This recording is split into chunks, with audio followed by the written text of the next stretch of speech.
Mother, sinungaling kasi yung mga sinabi mo doon. Ito ngang kaibigan natin, kaibigan pa rin ba natin ito? Ang tawag ko kasi dyan is si Mother Pebbles Talakera. So, obviously naman, ako personally, alam na alam ko naman kung anong pinanggagalingan ni Pebbles. Alam nyo, bago siya bumaliktad, alam ko, nag-usap naman kami niyan.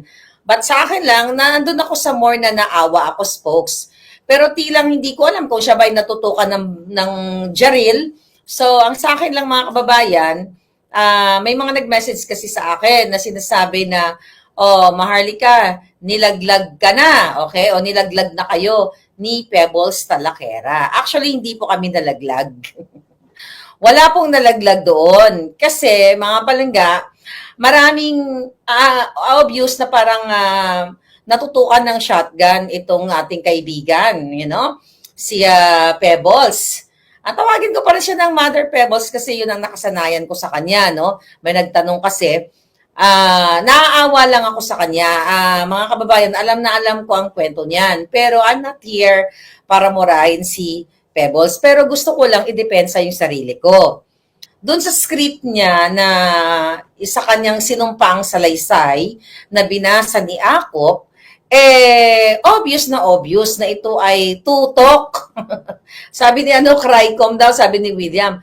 Parang shotgun wedding, no, na tinatawag, tinutukan para magsalita lang.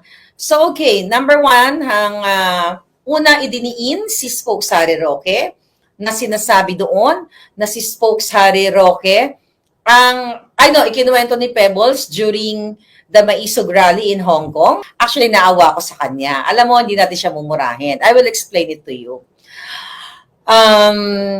Mother, sinungaling kasi yung mga sinabi mo doon. Number one, na sinabi mo na pumunta ako sa Vancouver. Kasama si Harry Roque doon kung saan unang pinasilip yung Polvoron video. Wala po ako sa Vancouver kahit i-check nyo.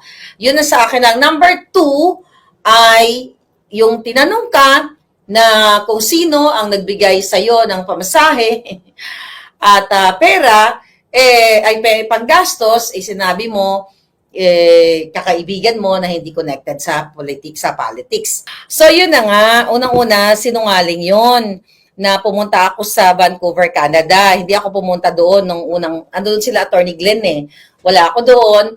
Then also, yung tinanong si Mother Pebbles kung sino ang nagastos sa kanya papunta sa Maisog, Hong Kong, mga kababayan, hindi lang naman si Pebbles yung binigyan ko ng pera. Kasi hindi naman, marami naman akong binibigyan. Alam nyo naman yan. Kahit na ako ay taghirap, nagsishare tayo ng blessing.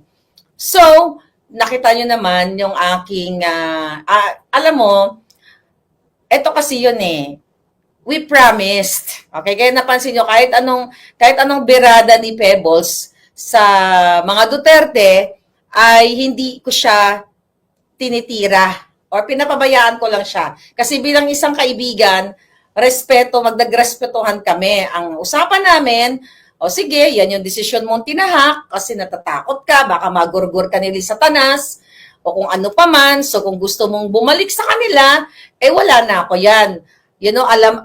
Definitely alam ni Pebbles na adikto si Bangag. Kaso lang, nandoon yung takot niya sa buhay niya. Kasi baka gurgurin siya. Then also, financially, mahirap talaga ang buhay sa Pilipinas. So ako naman, ay naiintindihan ko yon. Choice ng tao yon, magkakaiba tayo. Hindi lang kasi ako ganon. Alright? So yung Hong Kong na yon, kung tama yung recollection ko, may isa kaming kaibigan, okay, na kaibigan na willing talaga din magtumulong.